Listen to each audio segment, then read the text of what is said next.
continuidade, o período de incubação. Geralmente, a incubação de um vírus, ela é curta. A pessoa entrou em contato com o vírus, ela vai apresentar manifestações desse contato com em um período breve. Ela pode apresentar os sintomas, passar. No caso da AIDS, do HIV, a pessoa entrou em contato com o vírus e dentro dos 30 primeiros dias, até 4 semanas, ela vai apresentar uma infecção. Então, a paciente ela vai ter como se fosse uma gripe muito forte, hepatosplenomegalia, vai ter linfonodo, pode ter racha, ela vai estar mal, prostrada. Aí passa uns dias ela melhora. Nada. Porque o sistema imunológico foi lá e tentou conter a situação, mas não matou. Então, daí o vírus ele vai entrar em um período de latência e vai continuar a se replicar, só que sem apresentar sintomas. Mas a incubação, ou seja, uma manifestação viral, ela é curta, ela aparece aí mais comum aí na primeira semana. Pode reparar, quando você pega gripe, a tua vizinha tá com gripe na sexta, eles fizeram as coisas no final de semana, na segunda, na terça-feira você tá com gripe. Então é muito rápido. Mas também podemos ter vírus que têm um período de incubação mais prolongado. É quando o vírus não conseguiu achar a célula que ele gosta, a célula que ele tem um tropismo. Aí é como se ele ficasse viajando no seu corpício procurando aquela célula. Como o HPV. O HPV, nem todas as mulheres que têm HPV apresentam a sintomatologia, até que o HPV encontra aquela célula. E aí nós temos a sintomatologia. E aqui nós trouxemos a incubação de alguns vírus. Mas conforme a gente for estudar esses vírus, a gente vai ver o quadro clínico dele e vamos frisar a incubação novamente. Mas a dengue de 5 a 8 dias, a gripe de 1 a 2 dias, herpes de 2 a 8, a mononucleose infecciosa, que é causada pelo vírus do Epstein-Barr, ela é popularmente conhecida como a doença do beijo. Ela pode ficar até 50 dias na sua saliva. Mas nós vamos estudar tudo isso. É mais fácil decorar isso conforme a gente estuda a doença, tá? A porta de entrada dos vírus.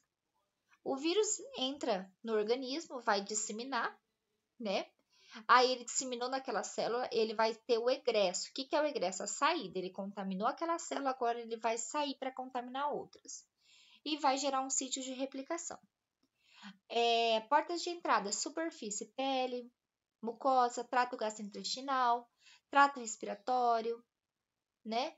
Aí entrou, vai para os gânglios, a circulação linfática ou para o sangue, tá? Esse contato com o sangue de forma direta e imediata à superfície de contaminação é chamado de viremia primária, tá? Exemplos: HPV, norovírus, rotavírus. Depois a gente tem o sítio de replicação. Eu tenho órgãos: hígado, baço, medula óssea, músculo, endotélion vascular. Então, o vírus achou a célula que ele gosta e está se replicando nela. E quando ele terminou essa replicação, ele sai no sangue para contaminar outros órgãos. Aí isso eu chamaria de viremia secundária. Então, a viremia primária é quando ele entrou no corpo e utilizou o sangue para chegar onde ele quer, o órgão que ele gosta. A viremia secundária, ele já está no órgão que ele gosta, na célula que ele gosta. Ele já se multiplicou. E quando ele se multiplicou, ele usa o sangue, a viremia secundária, para chegar a outros lugares. Tá bom? Aí aqui eu trouxe uma imagenzinha, tá com uma qualidade bem ruim. Eu tentei melhorar o slide, mas não consegui. Órgãos que vão ter um predomínio de determinados vírus. A pele, a varicela zoster, que causa popularmente a catapora. Mucosa do trato gastrointestinal e mucosa respiratória vão ter os enterovírus, a respiratório rinovírus. A do trato gastrointestinal é o rotavírus, que causa diarreia. Glândula salivar, parotides, raiva, tá bom? Poliovírus causa danos ao encéfalo. Coxsackie B, coração. Las 4 possibilidades resultantes de la infección de una célula por los virus são as seguintes. Quando o vírus entra na célula, ele tem 4 possibilidades. É igual você, eu acho que eu vou ser médica, eu acho que eu vou ser astronauta, eu acho que eu vou ser advogada e eu acho que eu vou ser influencer. O vírus é isso também. O primeiro cenário é o fracasso da infecção. Eu tenho uma infecção abortiva. O segundo é a morte celular. Eu tenho uma infecção lítica. O vírus está matando tanta célula que vai chegar uma hora que ele não vai ter mais célula para ser um parasita intracelular obrigatório. Infecção sem destruição viral. Então, o vírus está se proliferando naquela célula, mas ele não está destruindo ela. E presença de vírus sem produção viral, pero com possibilidade que se produza uma reactivação, que são os vírus de latência. Então, ou o vírus morre, abortiva, ou ele mata todas as células, infecção lítica, ou ele tem infecção e não destrói a célula, em uma infecção persistente, ou ele está lá na célula, mas não o suficiente para causar a doença. Ele está dormindo, mas você foi lá e teve uma debilidade no seu sistema imunológico e você reativou. Eu tive um paciente no meu internato que ele era casado há 9 anos, tá? E eles foram fazer uma viagem para comemorar esses 9 anos. E nessa viagem ele raspou a perna. E ele foi para um lugar muito tropical. E lá eles fizeram muita caminhada, coisa que não era do costume dele. Passou muito calor. E ele voltou da viagem com várias foliculoses, mas uma coisa monstruosa na perna. E a gente foi fazer um hemograma, né? E a gente viu que ele estava com todos os achados pertinentes para HIV. E fomos levar ele fazer um teste de HIV, que só faz no regional. A triagem, né? O teste rápido faz em qualquer lugar, mas a triagem ali, porque são vários passos. E ele tinha HIV, que estava de forma latente, mas reativou-se com essa perda de rotina dele. Poderia ser uma infecção, poderia ser qualquer outra coisa. E o parceiro dele, 9 anos casado, não tinha HIV. Ou seja, enquanto ele estava no período de latência, ele não contaminou, porque ele não tinha quantidade de carga viral suficiente para contaminar o parceiro. Olha que loucura, velho. HIV é uma coisa muito louca.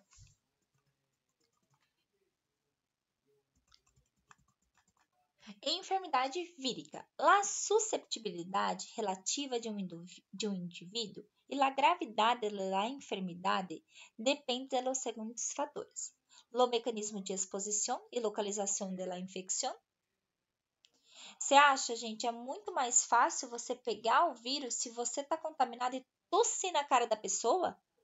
Ou a pessoa colocar a mão na mesa? Aí a pessoa tem que coçar o olho, coçar o nariz, mas se ela fazer isso, só de ter colocado a mão na mesa, ela não vai pegar aquele vírus respiratório. O estado imunológico, né, a saúde do paciente, ele é imunocompetente, ele tem um sistema imunológico competente, ou ele é imunodeficiente, o sistema imunológico dele é deficiente. A dose vírica, ou seja, o quanto você é exposto, se você é exposto a poucas partículas ou muitas partículas virais, e a genética do vírus e do hospedador. A gente vai ver que tem pessoas que têm doenças genéticas que o vírus tem maior predileção àquele tipo de coisa. Do mesmo jeito que a gente vai ver que muitas pessoas têm anemia falciforme, e pelo tipo da célula em forma de foice, alguns micro-organismos não conseguem entrar na célula sanguínea, na hemácia, e assim a pessoa não desenvolve a doença. O diagnóstico virológico. Para que serve o diagnóstico virológico? Pessoal, nem sempre a gente faz exames para diagnosticar uma virose, porque geralmente as viroses elas são autolimitadas e o tratamento é de suporte. Mas quando a gente tem um paciente de risco, ou quando a gente tem um quadro grave, ou quando eu tenho uma urgência epidemiológica, igual o Covid, por que nós precisávamos documentar todos os casos? Casos graves e não graves, porque era um estado de urgência epidemiológica. Aí a gente vai fazer o diagnóstico, tá? O diagnóstico, ele é individual, vai definir a intervenção, nem sempre a gente intervém, nem sempre a gente trata uma infecção viral, exceto quando é uma infecção viral grave, orienta o prognóstico, né? E vai monitorar a resposta terapêutica. E também é utilizado para vigilância epidemiológica. Então, vamos lá. Por que você vai diagnosticar o vírus? Porque você vai analisar se há necessidade de intervenção terapêutica, tratamento, porque tem alguns vírus que vão precisar ser tratados, que não vão se resolver espontaneamente, o prognóstico, a resposta ao tratamento e quando você faz uma vigilância epidemiológica. O diagnóstico de certeza é o estudo virológico, a epidemiologia, ou seja, o tempo, lugar e a persona. Se tem uma pessoa com Covid na sua casa e você está tossindo, qual é a probabilidade de você ter Covid? E a clínica, com signos e sintomas. Acho legal vocês anotarem a tríade do diagnóstico viral. 1. Estudo virológico. 2. Epidemiologia. 3. Clínica. Para diagnosticar os vírus, o estudo virológico, nós contamos com métodos diretos e métodos indiretos. O método direto, ele vai buscar partículas virais, vai buscar o bicho, vai buscar o vírus. Então, o método direto, ele só tem valor quando ele é feito no início da infecção. Isso varia de infecção para infecção. No caso da dengue, o NS1 é um método direto, onde a gente vai buscar o vírus. E eu só posso fazer isso nos 5 primeiros dias, porque nos 5 primeiros dias eu tenho o vírus. Depois dos 5 dias, eu não tenho mais o vírus, eu tenho o anticorpo. Aí eu vou buscar os métodos indiretos. O método indireto, a gente busca o anticorpo. Método direto, a gente busca o bicho. Método direto, no início da infecção. Métodos indiretos, pode estar ali do meio para a vida inteira. Métodos diretos são aqueles que detectam a presença de elovírus ou de algum de seus componentes, como as proteínas virais. Em muestras clínicas, o que pode realizar-se através de diversas técnicas que investigam a presença de agentes infecciosos por aislamento viral, partículas virais por la microscopia eletrona, antígenos virais por técnicas de imunomarcação, como ELISA, e genomas virais por técnicas moleculares, que é o famoso PCR. O PCR, a gente busca o genoma viral. Quando você faz o hisopado lá do COVID, você busca o PCR, tá? Eu vou montar uma aula extra só de diagnóstico e vou pôr para vocês, tá? Porque uma aluna me mandou que ele frisou que vai cair na prova. Só que ela me avisou agora à tarde, então eu não tive tempo de adentrar nisso aqui com mais detalhe. Mas eu vou gravar uma aula extra.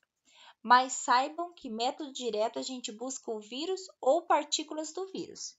Isso tem que ser feito ali até 10 dias da infecção, depende de cada caso. Eu posso buscar o vírus, o agente infeccioso, eu faço aislamento viral, eu vou achar o bichão, posso ver a partícula viral na microscopia eletrônica, posso realizar a ELISA, só que aqui ELISA a gente busca o anticorpo. Só que aqui no caso eu vou buscar o IgM. O IgM é um anticorpo da fase aguda. E eu também posso fazer técnicas moleculares, que é o PCR.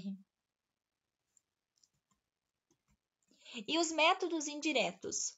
Os métodos indiretos, também chamados de métodos serológicos, a gente vai buscar o quê? O anticorpo, a resposta imune humoral.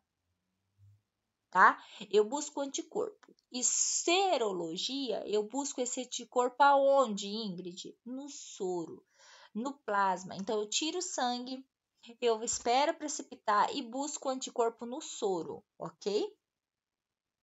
Então, método indireto, eu busco o anticorpo, eu faço a serologia no soro do meu paciente. Quais são os anticorpos que a gente pode detectar? o IgM, que é o anticorpo mais temprano da fase aguda, que pode perpetuar por várias semanas. E depois esse IgM, ele vai se converter, vai se soroconverter em IgG. O IgG é o anticorpo tardio, quando a doença ela já está progredindo. Ela já está ali, ó, já faz um tempão. E o IgG, pessoal, ele permanece positivo para o resto da vida. Eu, Ingrid, vamos supor, Ingrid, tenho toxoplasmose. Eu sei que é um parásito. E eu sou IgG, ou seja, eu já tive toxoplasmose e eu desenvolvi o anticorpo. Mas eu refiz o meu exame depois de 6 meses e eu tenho IgG e agora eu tenho IgM.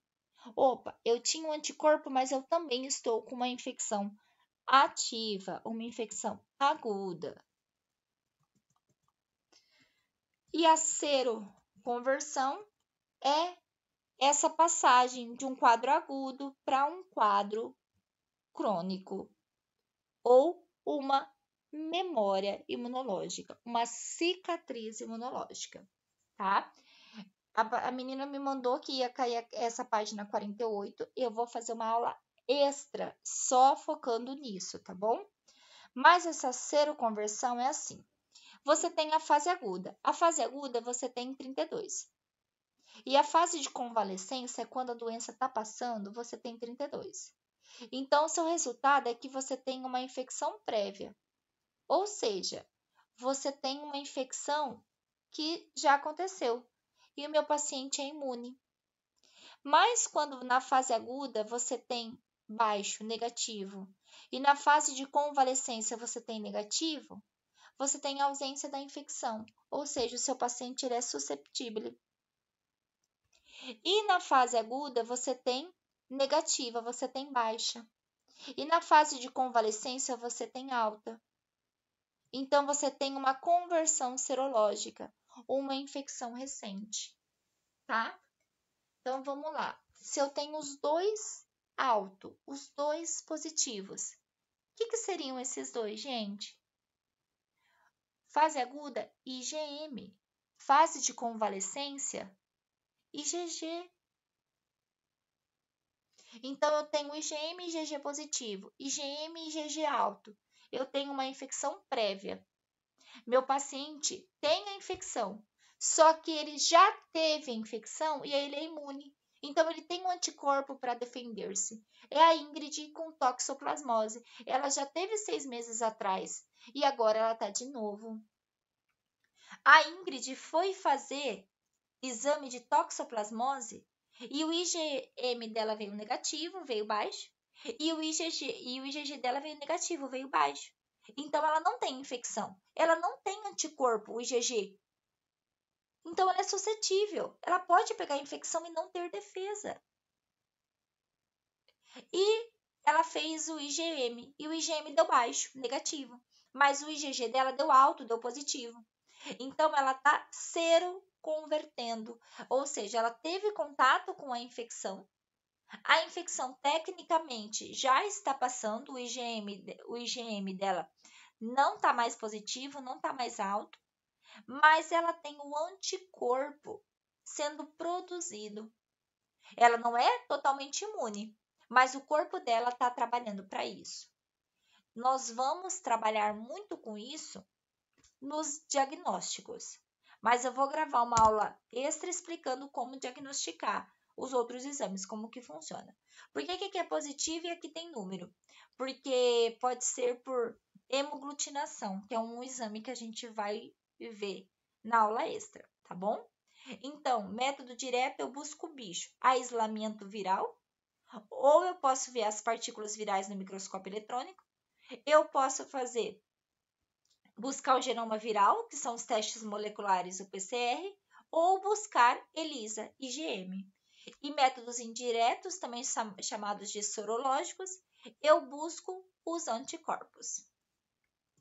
Aqui o paciente vai informar o estudo, vamos pegar a amostra, vamos classificar essa amostra, né, o nome, a idade, qual é o tipo de exame, tudo isso, qual é o médico que pediu, o transporte e o laboratório. E aqui nós temos patógenos virais, mostras de cultivo e como eu vou diagnosticar. Trouxe isso aqui para ficar fácil para vocês no repasso, mas a gente vai ver isso individual em cada estudo, tá bom?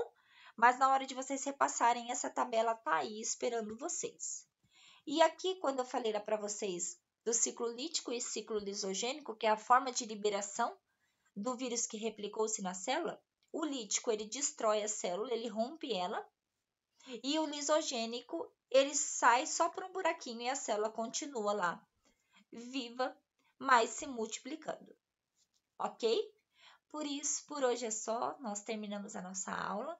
Caso vocês tenham algo para acrescentar, não gostaram de alguma coisa, querem que mude, vocês me avisem, tá bom? Eu estou à disposição para vocês para dúvida, tá? Quero muito ajudar vocês aí em micro. E é isso, pessoal. Obrigada, boa noite. Espero estar ajudando e estou à disposição. Tchau, tchau!